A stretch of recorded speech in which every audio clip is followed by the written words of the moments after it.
The 5th of February, it's a very important day. It was started to show solidarity with the Indian occupied Kashmir, the people who are struggling for their right, for their freedom, and so. That it is not only that they are putting our people in the jail, they are killing our children, they are raping our girls, but they are doing the economic terrorism also, they are the religious terrorism also. Do you think this European Union policies have been ineffective in putting more pressure on India to end ongoing repression against people of Jammu and Kashmir? Said before, the world is changing and the European Union also is changing. So, in my opinion, the time is coming when the Indian atrocities or Indian occupation and Indian what they are doing in Jammu and Kashmir will be noticed. Do you think America will again focus on South Asia and at any stage, US President Donald Trump is likely to take some initiative to bring India and Pakistan on negotiation table? Maybe they will come forward to bring Pakistan and India on the table and say, okay, resolve this issue once for all and respect the wishes of the people of Jammu and Kashmir. And I hope this will happen. How much tourism sector in occupied Kashmir has been affected? It is the fault of Indian army. It is the fault of Indian government that they are trying to subdue the people of Jammu and Kashmir. And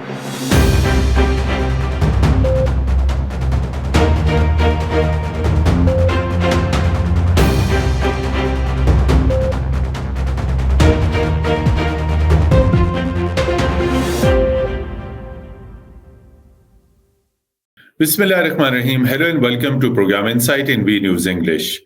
5th February. Dear viewers, it is observed every year, not only in Pakistan, in occupied Kashmir and Azad Jammu and Kashmir and across the world. The purpose is to express strong solidarity with the people of Jammu and Kashmir. In today's program, we will discuss that why 5th February every year is observed, why Kashmiris and Pakistanis around the world take part in rallies, and the people with the pen, the people with the voices, those who are attached with the broadcasting institutions, they raise their voice, they create awareness, and Kashmiris across Europe, North America and Europe, Australia and elsewhere, they take out rallies, create awareness, hold stalls, exhibitions, reflecting, demonstrating, highlighting Kashmiri culture, Kashmiri traditions, and these all things. And it doesn't end over here. Basic purpose is to put pressure on Indian government to end repression, which is ongoing against the oppressed people of Jammu and Kashmir over the last many, many decades.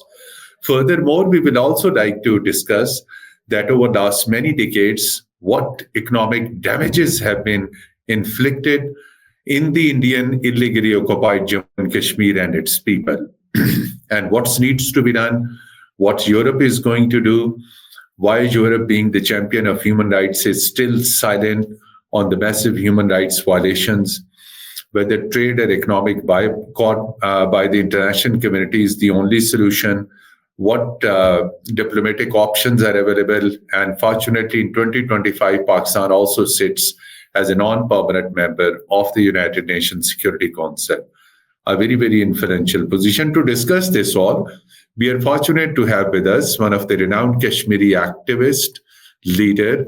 He is also chairman of the Kashmir Council Europe, sitting in the heart of European capital, Brussels, Mr. Raza Syed. Very warm welcome to program Insight in V News English. And what different is on 5th of February 2025? What special angles will be highlighted on this particular day? In addition to, of course, there have been atrocities. There have been continuous lockdowns since August 5th, 2019. So what extraordinary things are over there in IIOJK, which you need to highlight on this particular 5th February 2025? Very Raza Syed sir. Thank you, Mateen sahab. बहुत शुक्रिया. Thank you very much for having me It's always in a your pleasure to have program. you with us. But it's the 5th of February. It's a very important day. It was started to show solidarity with the Indian occupied Kashmir, the people who are struggling for their right, for their freedom, and so. And it's every year it is observed all over the world. And as you said before, from Pakistan to Europe to Asia, everywhere, wherever the Pakistanis or Kashmiris are there, they show the solidarity with the people of Indian occupied Jammu and Kashmir. And but this year, what we are trying to convey the message of our brothers and sisters from the Indian occupied Jammu and Kashmir is that it is not only the human rights violation happening there. There are more than that. Economic terrorism is happening there. What Modi government is trying to do with the economy of Jammu and Kashmir, and on the other hand, they are committing the crime against whatever the people of Jammu and Kashmir, if they are practicing Muslims or Christians or other religions, they are confronting the Modi's policies to, for example, the Jamia Masjid was closed for last years, and so the people, they cannot bury their people. The people, they cannot go to the mosques. These are the things which are, I think, these are the basic rights also. As per, if you see the community, Indian community, they are bringing the Indian nationals to the Kashmir. More than 4 million Indians are transferred to Indian occupied Jammu and Kashmir, and they are given this the state subject to them to because Modi is preventing is trying to change the demography of Jammu and Kashmir, because he knows that there will be a possibility of the plebiscite, and then they can use these people to vote for them.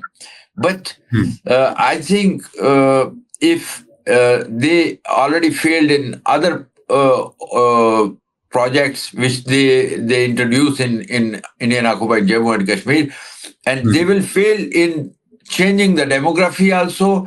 Even they are, the Kashmiris, they have the fruit gardens, a lot of fruit trees. And the Indian soldiers there, they are cutting the trees. It is the bread and butter of our people there. And they are trying to confiscate the land, and then trying to destroy all these earning for the people of Jammu and Kashmir.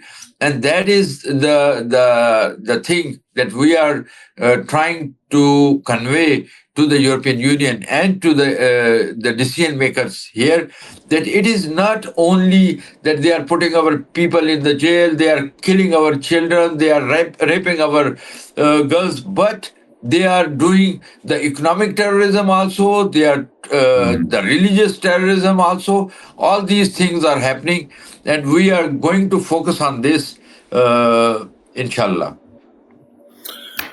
So, as you said, economic terrorism is also being committed. Other than chopping these fruit trees, another potential sector of income is tourism there. And because of the instability in Indian occupied Kashmir, lockdown, repression by the Indian security forces, the people of Kashmir have been deprived of this particular potential source of income, tourism. How would you like to comment on that? That over last many years, this tourism sector, how much tourism sector in occupied Kashmir has been affected? It is, from some years, if you see, go back to 3, 4 years, Hmm. there was almost no tourist from the out of India. Jammu and Kashmir. Now, yeah, in Kashmir, only the Indians, nationals, they were coming, but not a big majority was staying in India. They were not coming because they were afraid of what can happen there. But Hmm. it is the fault of Indian army. It is the fault of Indian government that they are trying to subdue the people of Jammu and Kashmir, and that is why, the people, they like the Indian occupied Kashmir. The people like to have the tourism. This is the bread and butter for them, but they want to have this the peacefully, not the what the army is trying to do is to bring only those people whom they want to have, to show to the world that this is everything is normal there, but it is not. So, since you sit in the heart of the European Union in Brussels, which is also capital of Belgium, which is also capital of European Union, and we also heard that this Kashmir Council Europe is very, very active in different countries at political level. So, uh, despite having influence on foreign policies, on different things, on trade, on economy, and these all things, why European Union has been? Do you think this European Union policies have been ineffective in putting more pressure on India to end ongoing repression against people of Jammu and Kashmir? Because the European Union is the champion of human rights, but we haven't seen any change in Indian illegally occupied Kashmir as far as human rights violations are concerned. As you know that the world is changing. It is no more the world which we have seen for last 30, 40, 50 years. It is going to change. The power balance is going to change. And the European Union, which is their foundation is on human rights, they, in my opinion, they put first their interest, the economic interest, and the big market, what they are calling the biggest market in the world, and they don't want. They are afraid of challenging Mr. Modi. But the world is changing, as I said before. The world is changing, and the European Union also is changing. So, in my opinion, the time is coming when the Indian atrocities or Indian occupation and Indian what they are doing in Jammu and Kashmir will be noticed and the United Nations. And I am very happy to hear that the Pakistan is now becoming the non-permanent member of United Nations. Security So Council. I hope that the Pakistan will take this issue in that United Nations Security Council once again, because this is very important that we have to bring it to the agenda again, and then we will see the reaction of the world community and the reaction of our friends and their friends. So, as you said, that you're quite hopeful that Pakistan, being non-permanent member of the UN Security Council, is likely to raise this issue at Security Council, and the Security Council is the biggest decision-making body of the United Nations system. Coming to this, to the American side, the change of political administration in Washington. Do you think America will again focus on South Asia? And when we talk of South Asia, India-Pakistan ties and Jammu and Kashmir issue comes first to the mind. So what do you think? Later at any stage, US President Donald Trump is likely to take some initiative to bring India and Pakistan on negotiation table. There may be any word, any sentence, any talks on Kashmir, because the new American president talks about resolving conflicts and ending wars. You rightly said, sir. But the problem is, if you see the slogan, what Mr. Trump is saying is the America first. America first. So Hmm. America first, it means he is going to concentrate on the internal policies, especially Economy, for the first. trade, immigration, Yes, exactly. yes. First year, I don't think that he will be involved in other conflicts or other regions. But I am sure that the Trump administration will come forward maybe in 1 year or two, because they have the influence, they have the interest also in this region, and maybe they will come forward to bring Pakistan and India on the table and say, okay, resolve this issue once for all, and the respect the wishes of the people of Jammu and Kashmir. And I hope this will happen, but we have to first see what is happening in US. So, one thing, your organization is quite effective. Not only you, there have been scores of other organizations which are working to create awareness across Europe and different countries. When we talk of India, India terms this legitimate struggle of the people of Jammu and Kashmir as a separatist and terrorist activity. While Pakistan's narrative and the narrative of the people of Jammu and Kashmir that it's a freedom struggle, to what extent the people in Europe have been convinced that this struggle is a legitimate struggle, it is a peaceful struggle, and it is a struggle for the freedom from Indian occupation. Alisa. There are two things. One, the people of Europe or people of US or people of the world, and then there are the governments. But in Europe, the Kashmir Council EU started a 1 million signature campaign, which already we have done in 18 plus countries, and we will continue in this year in 2025 as well. It is to create the awareness, and the people on the street, they support us. They are Mhm. more aware now than some years back, and that is our strategy is to create the awareness in the public, and this public will use their influence on their representatives who are Mhm. coming to the power, to the government. So this is very important to create the awareness, and we are not alone. There are other people also doing this, but I think that is the only way forward. Once you have created the awareness in the public, in the people, and then they can influence their government, and the government is obliged, or they cannot refuse their their constituents demand for the justice or for the peace in that region. Same like people of Indian occupied Jammu and Kashmir, the way they have been struggling over last more than 75 years. And they have faced unprecedented Indian repression, but the repression by the Indian military. There have been killings, there have been lockdowns, there have been arrests, there have been executions.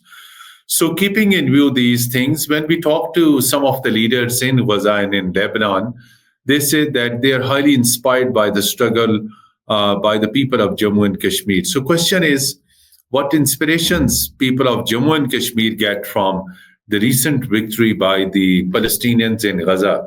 Because Israel tried its level best to eliminate Hamas, but it could not. Finally, with the same Hamas, Israel held negotiations and finally signed a peace deal. So, what is inspiration for people of Jammu and Kashmir from this Arab conflict, particularly this Gaza situation? I think if we go back to the history shows that if you are committed, if you are sincere with your target or with your objectives, nobody on earth can defeat you. It is, you have seen in Karbala, you have seen in other in events which happened for last 17 years, 14 years. But the people of Kashmir, they think that we are right. Indian occupation is wrong. India went to the United Nations herself. They claim to involve the international community. So they are wrong. They are trying for last 77 years to subdue the people of Jammu and Kashmir, and they wanted to break their resilience of their choice, that we have to decide our future. And that is the people of Jammu and Kashmir. All those suffering, our leaders are in jail. If you see, Yasin Malik is there, Shabir Ahmed Shah, Khurram Parvez, who is the human rights activist, Sajjad Gul, and many more, they are in prison. But they cannot, and up to now they fail. So I think the people of Kashmir, in my opinion, we are on the right side of the history. We are on right. So nobody can defeat the people of Jammu and Kashmir, as we are demanding just basic our rights, which are granted by the United Nations Charter and which is granted by the international community to us. So we are not demanding anything special from India. India cannot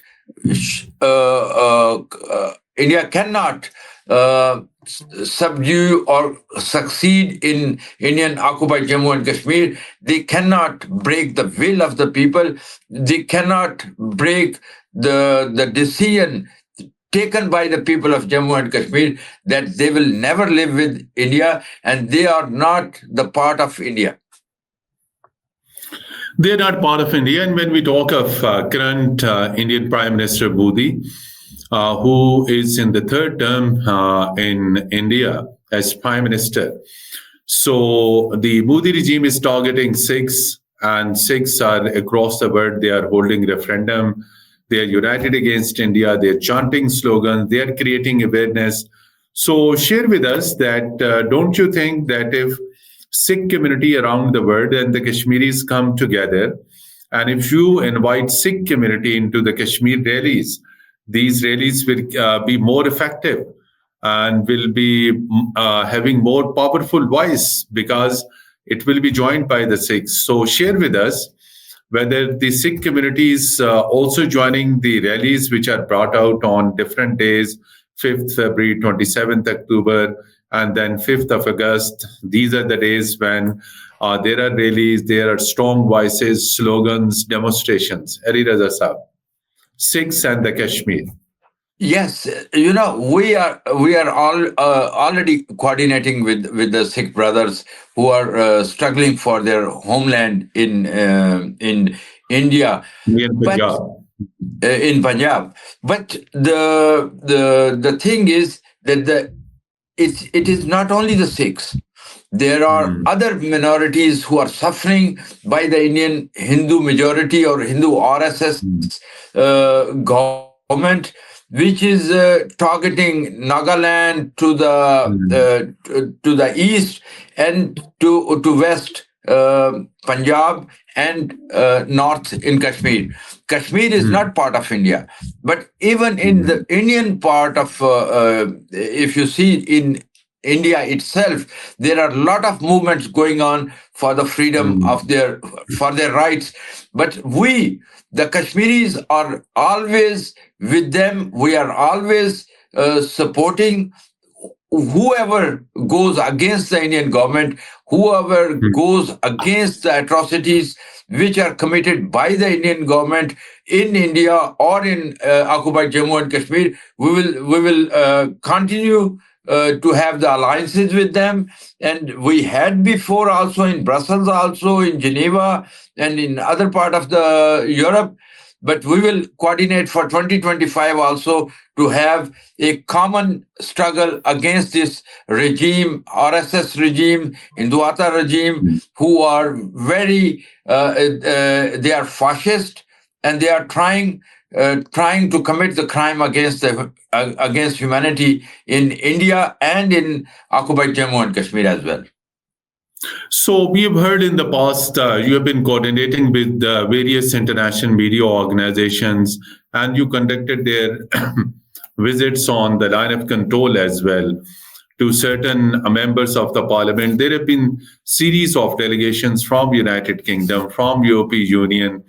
So what do you think? To what extent the media in Europe, these non-governmental organizations, think tanks, this academia, do you think these all have been quite successful in highlighting the sufferings of the people of Jammu and Kashmir in Europe? Yes, I think, if you see, there are the different newspapers in France, in Germany, in Belgium, and in different part of Europe, and then you have the televisions, different private channels and the state channels, and so public channels. But that is why I visited with some of journalists to the control line and to Azad Kashmir, to Pakistan. And so it was just to create awareness. And we are so successful that you will see in coming months the result of these trips and these interviews with the victims on the control line, and to highlight the Kashmir issue, especially in Europe. It is going well. In my opinion, it's going well, and it will be more better if the world scenario is changing, the alliances are changing. We will have more coverage and more interest in that conflict. Today, the meeting of the Corps Commanders of Pakistan Army took place at GHQ with the Army Chief General Asim Munir in the chair. A very strong message was given to the people of Jammu and Kashmir that the entire Pakistani community is with them. And a very strong message was given to the Indian military and political leaders that if any action, any adventurism is carried out against Pakistan across line of control, a befitting response will be given. This was but a very strong message given by Pakistan Army leadership. So over the last many weeks, you have seen there have been threatening statements from Indian Defense Minister to Indian military leaders. And they have been saying that they will get back this Azad Jammu and Kashmir. So how you see these provocative statements? What is the purpose behind such statements? As I said before, the world is changing. The situation in the alliances are changing, and the different areas, different countries, they have different interests. Like now, USA is focusing on the internal issue. Europe was busy with the Ukraine issue. And then there was Middle East issue. There was a lot of countries, they were focusing on that. And India is trying to have this, because all the people and the media and everything is focused on Raza war or on Ukraine or on US. And that is why they are trying to achieve something, but they failed before and they will fail again. And I thanks to the Pakistani nation, Pakistani state, and Pakistani people who are always showing the solidarity with the people of occupied Jammu and Kashmir. And I hope that this solidarity will show in coming near future, that the Indian occupation will end, and there will be the Kashmiri will get their right to self-determination, as per promised by the United Nations, and the international community have supported that. So I am again thankful to the government of Pakistan, state of Pakistan, all these the people of Pakistan and Pakistan, that their support is crucial, and we have only one country in the world who is supporting us, and that is Pakistan. Lastly, I would like to seek your comment where the case of Yasin Malik stands now. And so finally, he was given. He has been arrested. There have been fake charges against him of supporting terrorism and things like that. So where his case stands now? It is still in the court, and normally what Modi wanted to have is to give To Mr. give him death Yasin Malik sentence. death sentence, but it is not pronounced yet. But the Indian government is aware of that they cannot do this because there will be a revolt, and the people of Kashmir will never accept that. And it is the 21st century now. It is not when they hanged Afzal Guru and they hanged Exactly. Makbul Bhatt. No, it is not the time. So if they take any action like this, they will pay a very heavy price. Thank you so much. Indeed, despite your very busy schedule in Europe, related to 5th February events, rallies, different exhibitions, seminars, conferences, you are quite busy. But despite your busy schedule, you participated in our program all the way from Europe and highlighted different aspects of this Jammu and Kashmir issue, particularly some of the new and strategic angles. Thank you once again for joining our program. And dear viewers, until our next program, thanks and goodbye from the studios.